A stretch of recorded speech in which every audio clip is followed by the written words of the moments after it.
everyone. Welcome to Garden Fork Radio, the podcast about what I call DIY living. It's an eclectic mix of how-to maker stuff, basically. Cool stuff that I do like to talk about, I share with my friends. Today, Rick joins me to talk about some gardening, the controversy about splitting wood, the mouse trap controversy, and then some viewer mail. So, here we go. Hey, welcome, Rick. Good morning, Eric. How are you, my friend? I'm good. I'm walking and talking. That's always in the plus column. Yeah, how's your back? It's much better, thank you. Good. Thank you. Excellent.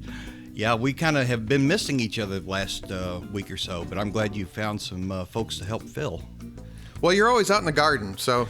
Well, this is the perfect time of year. I love this. You mentioned it on one of your other shows, the long sloping shoulders of summer, that I just love these months. And it's just so much fun to be out. You can get a lot of work done and you don't overheat and melt into the ground like I normally do. Yeah, we had freezing temperatures this week, and then Thursday it's going to be 70 degrees. Really? Have you had snow? I saw something about snow in the Northeast. But that's a little bit of flurries up in Connecticut, but no, I'm down in Brooklyn here, so no flurries yet, thankfully. Yeah, it's a little early for me yet. So, but I've got lots of gardening projects going on. Lots of looking forward to next year's gardening, which you lay your groundwork for gardening the season before the big I'm babbling now, aren't I? Here, I'll do a segue. So, do a segue. You talked to me this week about your upgraded grow lights, and I was very curious. You were nice enough to send me a video that I could not download, but that's my fault, not yours. Well, I will make it a little smaller, and I'll send it to you again. I bought, last year I tried to do some seed starting and whatnot in the house, and I used regular fluorescent grow lights in a two-tube work light arrangement, just standard. Like a 4-foot shop light, yeah. Yeah, 48-inch shop light. And it didn't do very well. And even when the bulb was sitting right down on the leaves of the plant. And I began to read that they actually fade after a while. And I'd had this, because I'm cheap, I'd had this for maybe 4 or 5 years. The fluorescent tubes start to fade. Yeah, the fluorescent tubes start to fade. And I'm kind of cheap, and I've had it 4 or 5 years, and I thought, well, maybe that's the problem. But I've also been fascinated by the new technology of LEDs, and particularly the ones that have red and blue, which are the light frequencies that your plants really absorb. The green that you see is what's reflected. The plants don't need that. And so I went online, found some well-reviewed lights from Galaxy Hydro. And I got them at Amazon, and I used the Garden Fork link. So you get a few cents off of that. And they are an amazing outfit. It's about 1 foot long and 8 inches wide. Has a whole bunch of LEDs. There are 9 bands of color. And, it's mostly red and blue, but it has a couple of UV lights in there, UV LEDs. And plants need a little bit of UV, but it also helps to sanitize your plant surfaces. And so if you're having virus problems and fungus and that kind of thing, it really helps with that. There are also a couple of infrared LEDs in there, so because plants need some light in that frequency. And then the rest of those bands are mostly in the red and blue, just different frequencies of red and blue light. And so I sit here bathed when it's on in this kind of magenta aura, and it's interesting. It's really fun. And the plants I'm using, I have some basil that I had rescued out of the dumpster down at the big box store. They had thrown them away because they couldn't keep them going in their house, in their greenhouse anymore, and they were wilted and just almost dead. I pulled them out of the dumpster, put them on a grow pad, a warmer, and watered them up, put them under this light, and I'm going to have basil all winter long now. That's also that light therapy, for people that live in areas with very short daylight in the winter. You could get that daylight light therapy. Oh, yeah. I've got a couple of those bulbs, too. So can I ask how much the light cost? It was $115. All right. I've actually seen grow light rigs for quite a bit more than that. So I think, and plus the fact that you don't have to go buy bulbs every year for that. I think that'd be really nice. Right. And this one was really highly rated, and it has a lot of, it has 2 fans to kind of keep it cool, and it's guaranteed for 10,000 hours. There you go. So I thought, well, that's a pretty good deal. So I'm very happy with it so far. Galaxy Hydro. The only thing is, it's with these has 2 computer fans on it, and and I bought 2 of the units, and so I have 4 fans running, and it's kind of like sitting in a server farm right now. It's kind of loud. I had to turn it off so we could do the podcast. All right, cool. So also you are working on a version of the Garden Fork Hoop House, the southern version. The southern version, yeah. I am working on it to make it a little more modular so that I can save it from year to year. And I used, was it CDX plywood, the outdoor plywood? Mm-hmm.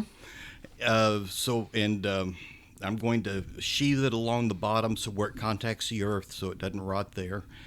And I'm using 2 of those vents.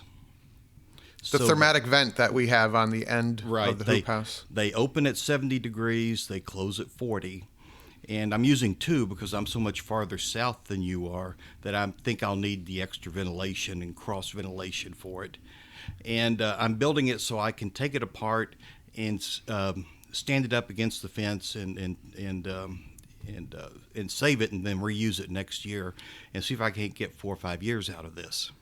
Yeah, my issue with the hoop house is it's kind of big and clunky. So I hide it behind my woodshed. But if you don't have an area to kind of hide it, it might help if you can.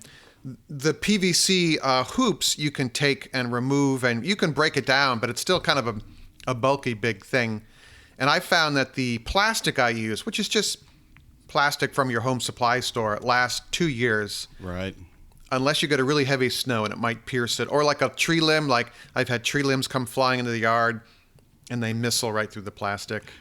I'm using the concrete wire, the reinforcement wire that you had shown in your improved version. Yep. And what I'm doing is the bottom stringer across the sides, I'm setting that up so I can take it apart, and so I have the 2x6s and the wire, and I can just straighten those out and stand them against the fence. And there you go. And then I'll have the end pieces, the plywood, that I can take the vents out of, store the vents, and then store that plywood. Trying to make it a little modular so it'll keep a little better and doesn't get in the way, because I don't have nearly as much room as you do. Yeah. And you got neighbors. I got neighbors. Yeah, they complain a little bit. But I've been doing my usual demonstration project, Rick's lazy gardener business. I love this time of year. I have completely mulched my entire, all the beds at our house with pine needles that have been gathered up by my industrious, anal retentive neighbors who bag them and set them out on the curb for Tuesday pickup. Monday, I drive around with the car, grab all the bags of pine needles, and I mulched all of my beds now with pine needles. And it's all free, and they've done all the work, and I've done the lazy gardener part. Plus, I now have, I think I've collected close to 80 bags of dried leaves that I have a big mulch bin. And my neighbors, my good neighbors, have gathered all those together, put them in bags and set them on the curb. I picked them up, and I'll have leaf mulch for next spring, and I'll be using that in all my garden beds. Leaf mulch is really great. I found on vegetable beds when I have the soaker hoses. Mm-hmm. That are, sometimes I bury them in the ground, sometimes I just leave them on the soil itself, and I don't use a leaf mulch when I've done direct seeding, but if I've done starter plants and I transplant them, the leaf mulch is great. I'll put like 2 inches of leaf mulch there. It holds in the moisture. The worms love it. And stuff that I've started from seed, after they come up about 2 or 3 inches, then I lay in a leaf mulch. It's Right. great stuff. Yeah, it's wonderful, and it's light, it's easy to use, and you just do it like any other mulch. I will slide sticks through the wire fencing that I'm using to hold it all together, so that it will aerate a little bit during the winter, and I'll throw in a handful of a handful of soil, and also a couple of handfuls of fertilizer, just to kind of get it going, so it turns it into a real composty, rich humus at the end of the winter.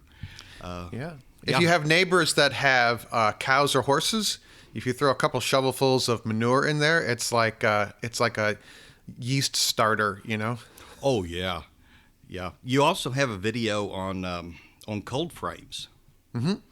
And when you go up to Williamsburg, and they have the recreated colonial Williamsburg up there, and you go to the garden section, they have these cold frames that are dug down maybe about 4 or 5 feet, and they fill the bottom of that trench with horse manure, put the soil on top of it, and then close the cold frame. Yep. And they seed in it, and that horse manure will keep the cold frames hot all winter long. And their big problem is propping them open every morning so that they can air out, because they do get a little overheated. But you can that's wonderful stuff, horse manure. I think it's called a hotbed. I think that's what they call it. A hotbed? It's a hotbed of political activity.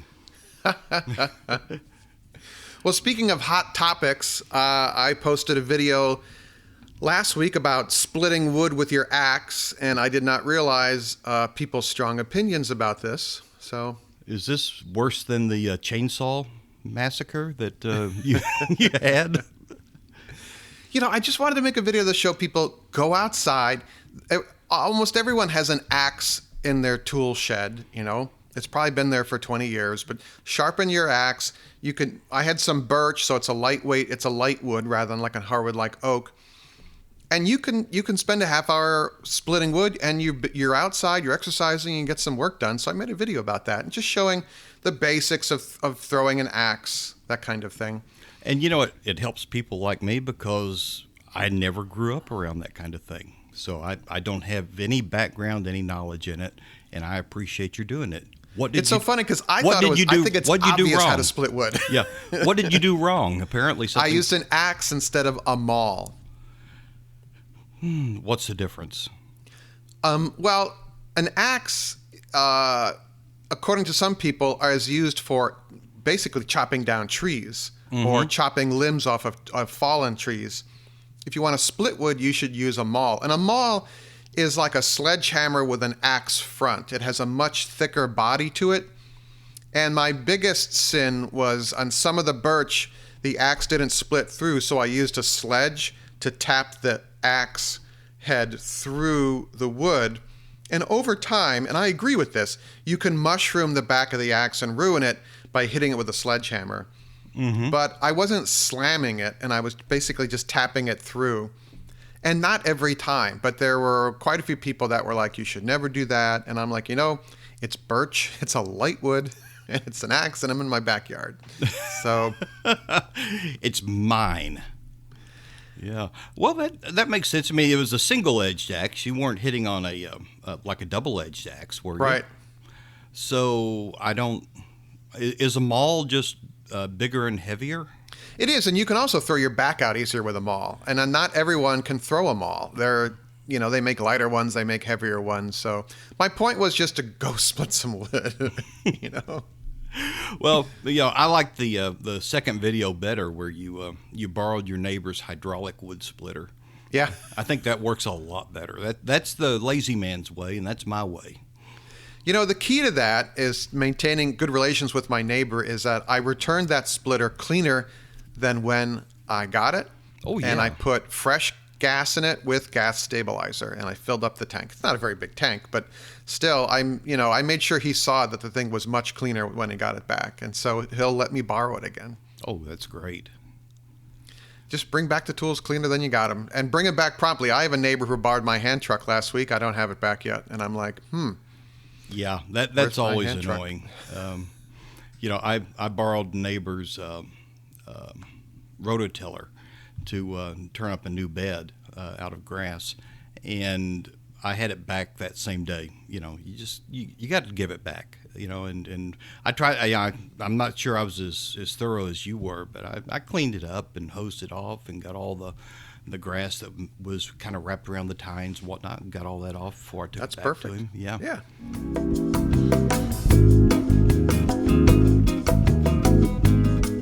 Hey everyone, I'm wondering if you would consider becoming a monthly supporter of Garden Fork Radio and GardenFork.tv. We've made it really easy to do so. We've started a Patreon campaign, and you choose a dollar amount every month that you would like to contribute to Garden Fork. The suggested dollar amount is $3 a month. That's less than $1 a show, $1 a show, as Rick calls it. It's about $36 a year, so that's like a magazine subscription, basically, is how I think about it. If you're interested, there's a link in the show notes here. If you're listening on an iPhone in the podcast app, just tap on the Garden Fork Radio logo of this episode, and it will show the show notes, and there's a link in there. Or go to patreon.com/gardenfork. That's patreon.com/gardenfork. There's also a link on every page of our website. If you consider that, that would be really cool. Appreciate that. You can also support Garden Fork by using our Amazon shopping link, which is on our website. You can also go to gardenfork.tv/Amazon, and that, if the technology is working, should take you to Amazon as well. All right? Thank you. There was another controversy last week. The Garden Fork controversy line. What else has happened? I made 2 videos about how to get rid of mice. Mm-hmm. And I am of the camp of, if you just catch the mice and release them, they're going to come back into your house. Yes. And I think there's a huge, vibrant population of mice in my yard. So the ones that come into my house, I think I'm going to terminate their life very quickly. So I made one video about what I call mouse trap hacks, about using the snap traps. I saw that. You didn't even give them a fighting chance. No. And then I made a video about my favorite mouse trap, which is an electronic mouse trap that basically electrocutes the mice. Right. And it works really well. But there is a contingent of Garden Fork viewers that want to do the catch and release thing. And I'm fine with that if that's what you want to do. But I think if they're in my house, I think they're just going to want to come back in again because they know the scent trail to come back in. Right. Yeah, they're laying down a little urine scent, and just as they run, and so even when if you get that one mouse, the rest are going to follow. So you kind of if you get one, you get a lot. Is what happens. And I found one of their holes where they come in, so I stuffed steel wool in there, and they push the steel wool back out again. We have a huge, of course, we live in what Jefferson called a malarial swamp. And we have a huge Norwegian rat problem, roof rat. I think it's called a Norwegian roof rat problem. And a non-native species. A non-native species. And for some reason, they decided that under my house was the ideal place to winter a couple of years ago. And they caused so much damage under the house.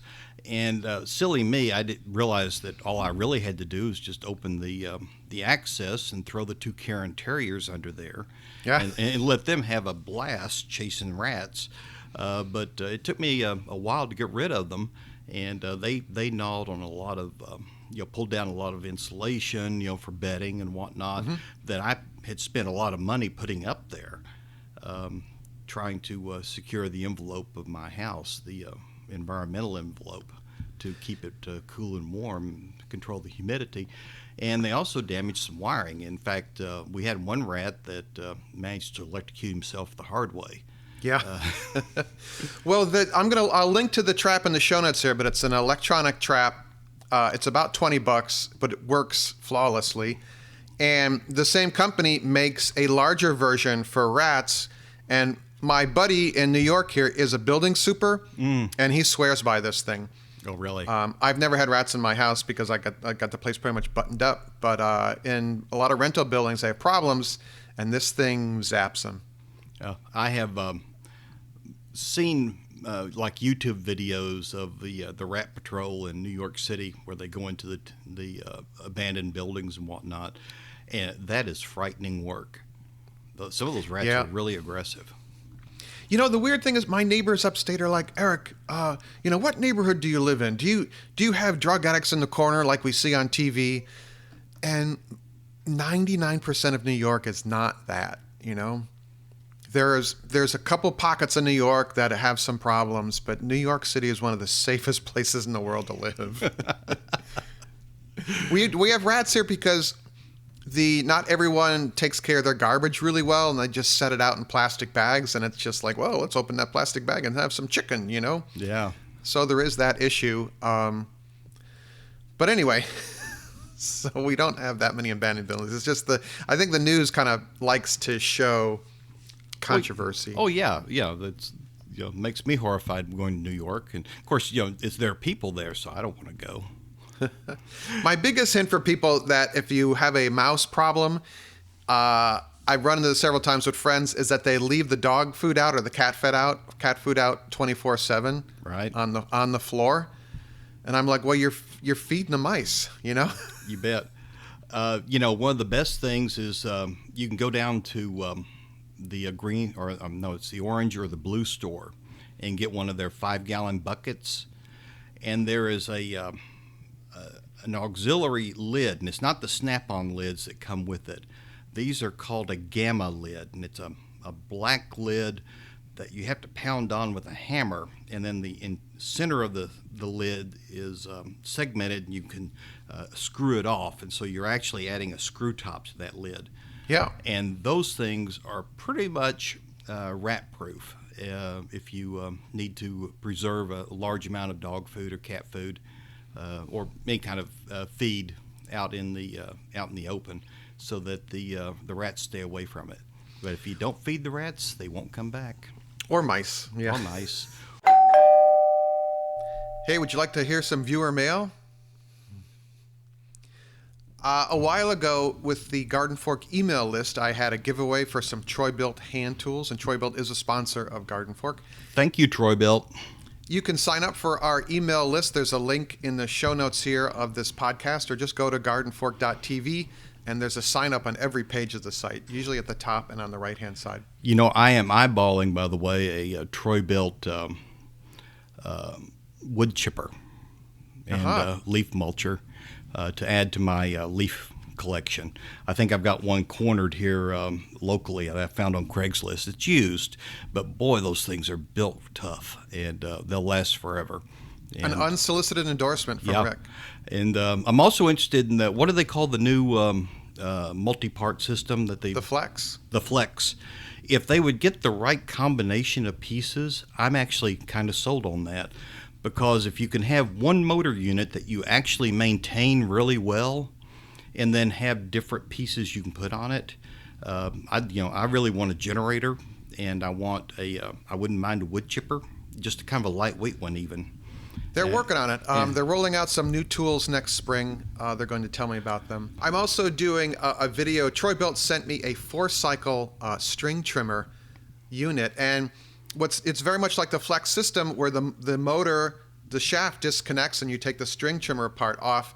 And I have a brush trimmer for it, and I have a chainsaw pole saw that's 11 feet long for it. And I made a video this week, and I'll be posting that soon. But that was pretty cool as well. So, and again, they're compensating me for my time here, so that is a sponsored video. So Susan won our hand tool giveaway, and she wrote me a note and said, I've been meaning to drop you a line to tell you how much I enjoy your podcast, videos, and emails. I feel like you and Rick are old friends who keep me company out in the garden and when I'm doing chores around the house. Wasn't that nice? And please stop apologizing for geeking out. I found your podcast while searching for Evernote podcasts years ago. I'm an avid gardener and dog person with a golden retriever. My husband loves to cook and do DIY projects. Our house was built in 1919. We put an addition on in 2001. We've taken on a lot of projects. I get so much more from your podcast than what I was searching for originally. Keep up the great work. And that was from Susan. Well, thank you, Susan, and congratulations. Enjoy the tools. Yeah. Our next one is from Andrea. Hi, guys. Stupid question here. There's no such thing as a stupid question, I think. But I don't have a food processor because after 12 years, my Hamilton Beach finally went on me. I want to make the kale pesto, which is a video we did recently. But how could I get the same consistency for pesto? I've never made pesto before, but we would sure like to try it. Keep up the great videos. We love the show. That's from Andrea in Oregon. My favorite kitchen tool has turned out to be a stick blender that came with a small food processor attachment. Yes, I have one of those, yeah. And, it's just the two of us, she who must be obeyed and I. And I do so much work with that stick blender and that small add-on, food processor. Maybe that would be an ideal thing. I think it's wonderful. I have gotten rid of our big blender, the one we used to make margaritas in, because we don't need to be drinking any more margaritas around here. Yeah. And I use the stick blender almost exclusively. And you can even stick it down your stews and your soups and stuff in the pot, to kind of get the right consistency and everything. I just love it. You might also be able to find one at a tag sale. You never know. Sure, yeah. I use a food processor because for making pizza crust dough, stuff like that, pie crust. Mm-hmm. Yeah, Rick really appreciates that you do all those things, and I tried to mimic you and follow along every time you made something like that. We cannot eat that much bread around here anymore. Yeah. All right, our next one is from Peg. Hey, Eric, I stumbled on your site a couple years ago while recuperating from blowing out my Achilles tendon, and watching your videos was and is better than anything on TV. That's how you get your email read, right? That's there. Right, you bet. I simply cannot wait for each and every video. I purchased the Artisan Bread book, and I make bread often. I'm on the hunt for old bricks because hello brick pizza oven. Oh, and I think you should make soap. I've been making several batches lately, but I think your videos would like that, and that's from Peg. I've been thinking about soap because actually I have a lot of ash from our fireplace. And that'd be ideal. Back in the day, that's how you made soap, was with animal fats and wood ash. Animal fats like beeswax? No, more like rendered fats from cattle or pigs. Well, and you like oatmeal, and we've been trying to, Mike and I have been telling you, you've been eating too much oatmeal. You can throw your oatmeal in the soap. Yeah. So very interesting. That is definitely on the to-do list here. So thank you, Peg. Okay.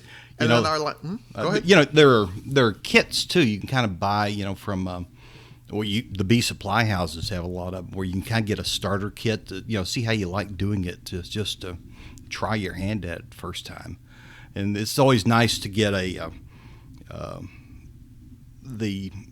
everything together at one time and just see if you like to do it without having to go out and pick all the different pieces and get too much, a gallon of this and a gallon of that type of thing.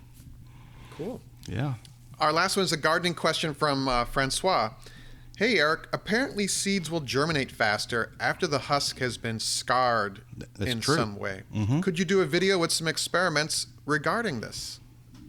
Yeah, some seeds actually need what's called, I think it's called scarification. Right.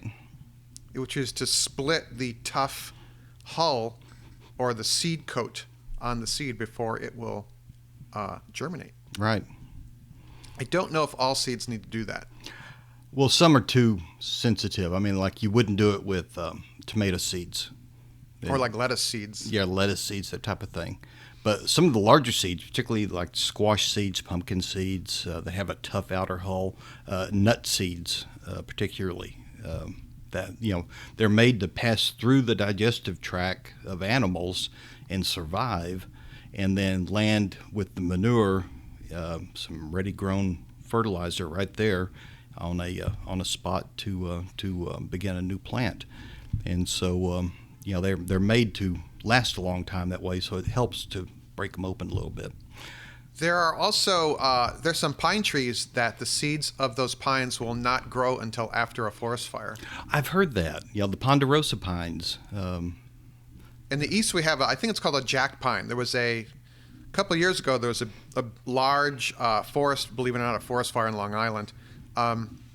in a park area, and it was all scarred. And then, like 6 months later, all these little pine trees are popping up, and they're the jack pines. Wow.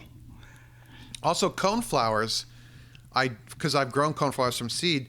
You take the coneflower seed, mix it with some peat moss or coconut fiber, something like that, fairly kind of moist, in a zipper bag, and put it in the fridge all winter. And it needs that cold, wet season before they will germinate. So I'm sure that it's basically also loosening the seed coat. Yeah. Wow. Interesting. I didn't know that. See, you learned something today, Rick. I did. I learn something from you all the time, Eric.